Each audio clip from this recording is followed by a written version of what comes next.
Hello there, welcome back. We've had the heat wave in the UK, so that's stopped me a little bit in my tracks. From A, watching that much because it's so warm, you don't usually watch trash, and B, from recording because you can't really get some motivation up. Apart from Ronan, I don't know how he's managing it, because I can't get any motivation going. But I have watched some stuff I'm going to cover. They're going to be short videos this week because I don't think what I've been watching really demands long videos. This is not a breast one or a cough kind of like that. This is not that kind of stuff. So they're going to be like shorter videos this week, just of different subjects. I think it could be quite interesting to talk about for a short time, really. So there's some films I've watched that I won't even cover because they're fun, but there's nothing there. Okay, so I'm going to start with The Human Voice, which is the new Almodovar film, or short film he made during lockdown with Tilda Swinton. It's based on The Human Voice by Jean Cocteau, a play. And you can tell it's a play because it more or less takes place in one location, which is this apartment building. This woman goes into the apartment building, which she shared with her lover, and her lover's left her. And you start the film off with her going to buy some weapons.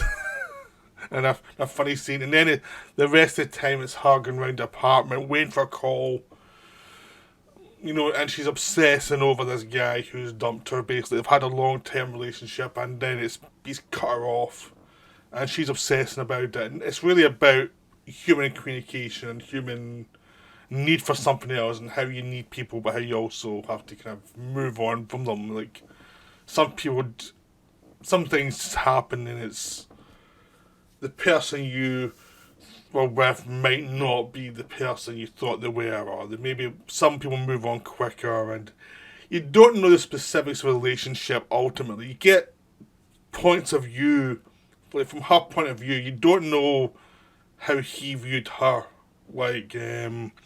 because her point of view makes sense from her point of view, but it also shows signs of instability as well. So it's one of those things where it is from one point of view, but that's not the whole relationship. So from her point of view, she's been dumped, but you don't really know what she's done to make him walk away. So it's like that kind of thing. So it's really well directed, really well played. Tilda Swinton is a one-woman show. It's half an hour long, and it's really her walking around this one flat, and then her having a phone call with her lover, the final phone call they're going to have, and it ends with her burning the flat down and phoning him and saying, "Do you see that? I know you're with this other person. Do you see that flame from where we used to live? That's the apartment." Which tells you maybe she was a bit hard to deal with. Maybe she was a bit possessive, because it goes for so long making her point of view clear, and making how she's lying saying she didn't need him but she did, and all this other stuff, and all the kind of human emotions of the need versus distance, and how it gets very confusing for a person. But also the fact she burns the apartment down is a wonderful ending to the play, but also as a sign of maybe that's why he left her. There's that kind of feeling to the story. It's a complicated relationship, and what you get into from one side. That's the kind of feeling of it. But it is about a human story of what we feel for other people, and what we imagine, what we desire, and what are the limitations of that. What's the limitations of what you're projecting to someone else? Because ultimately it's all from your point of view, and it's all from your willpower. You can't really get the other person's point of view. Even this love story, this person's distance, because of Split, the distance, you don't even hear the voice, you hear her reactions as she talks on the phone to him. And it's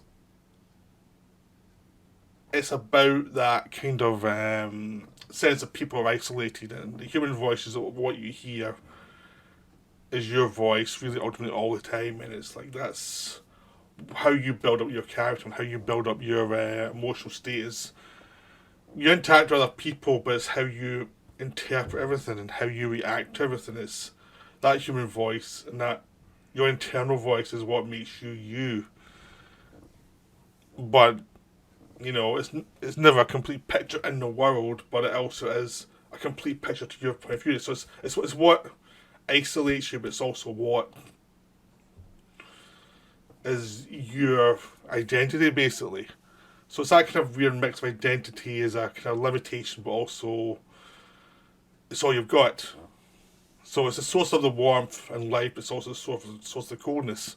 Since you can't really just escape from just you. You are you. You are stuck in your body. That's it. And no matter how you interact with other people, it's only an interaction. It's not the full thing. So it's like there's a sense of the limits of love and the limits of human communication, as well as the limits of how you might react to that kind of sense of isolation. You might maybe overdo the emotion to a point where you're in a state that's not healthy for you. But what other choice do you have? Because you need to feel connection to other people, but will you overdo it, or will you distance yourself to protect yourself? And in this case, the Tilda Swinton character of his is pushing herself really forward and pushing and really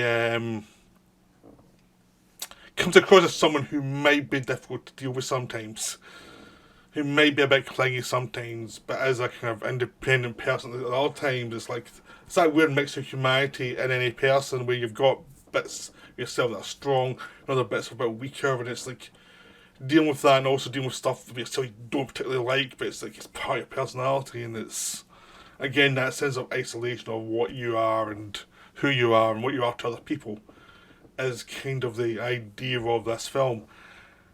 Now, Almodovar is a director I liked a lot when I was younger, and I haven't really been following him for a while. I really should get back into him, because just watching this it reminded me how good he was and how good he is. And there's no real reason why I stopped watching this. It's just like I was watching other people, and I already knew he was great. I'll just come back to him at some point. And I really think now, after watching this, I really should go back to him and watch more of his more recent films, because this was terrific. This is really good. It's half an hour long. I bought it ages ago, and it was like, when it came out, because it's half an hour long, it was cheap to buy in streaming, and it was one of those ones that's like, I'll get to that, it's only half hour. And eventually, recently, I was like, oh, I now feel like watching that, so that's why I finally got to it. It's just this sense of, I will get to that. So it's a wonderful thing where it only needs to be half hour long. It doesn't need to have any plot mechanics to try and get you to go further with it. The sense of isolation of the story, of the fact that it's just a little isolated event over a few days, one person in a flat, is what makes it great and what makes it beautiful and what makes it tonally strong, because it is that sense of isolation. And Almodovar is much more about community and people and communities. So having focus on this sense of isolation is really interesting. It does make me interested going back to see how he's evolved as a director, because he always has that push-pull of community and people struggling on their own. So it does make me kind of want to go back to see some more of his films again. So the human voice is terrific. I don't want to go any further. It's just like, go watch it. It is wonderful. As I said, these are going to be short videos this week. So the human voice is great. It will not take much of your time. I saw it via my projector, so I saw it on a decent sized screen.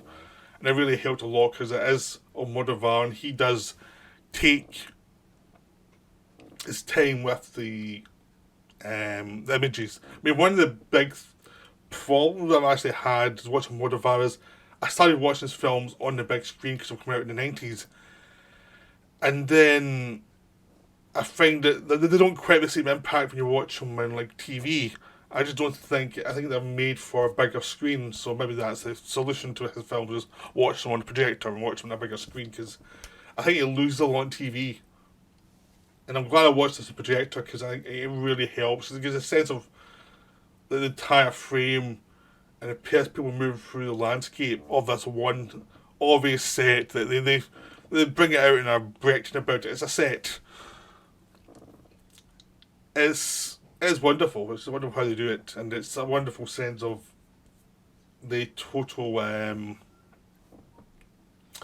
staging of the whole thing is something that you really need in a Almodovar. So I think that's the key, is he's a big screen director. He really is. Even though he takes his themes as being about families and much more kitchen sink themes, but he does them in a very visual style. So he as a director, you really need to see the big screen. So I hope you enjoyed this video. I'll be back soon with some more. Right, bye.